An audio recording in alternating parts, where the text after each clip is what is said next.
had blood all over their head, and like we wrapped them and sutured them up and stuff. And we're waiting for the medevac.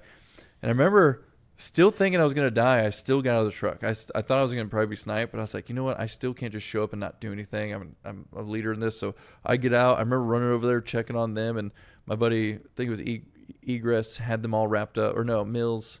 One of them had them all wrapped up. It wasn't even a corpsman. It was just a guy who knew basic combat lifesavers. Had them wrapped up really nicely.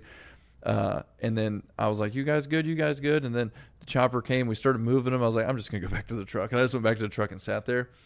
The entire drive back to Fallujah, I was like, I'm going to die. I'm going to die. I'm going to die. It was the worst anxiety I've ever felt in my life. Like, no, I was like, in my head, I knew I was going to die. I was just waiting for it. But we got back to Camp Fallujah, and I didn't die. And in Fallujah.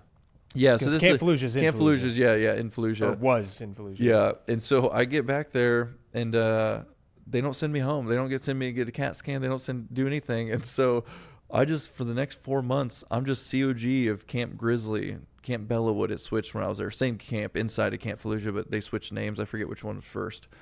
I just had to be a COG of Camp Grizzly, waiting my time out until I flew back. And so I forget what it was, June, super late May or June or whatever, I flew back. And then I was already checking out because I also had like 60 days of leave built up. And that's why I was able to check out pretty much 3 days after touching down from Iraq. I checked out of the Marine Corps. Wow. But they said, they're like, do you need to see medical? And I was like, I don't think so, because you didn't send me to see medical. And I didn't have to use my brain. So I would have expected that if I needed to. I'm like, you guys are the smart ones. Yeah. They kept saying they were going to send me to Balad when I was over in Iraq, and they just never did.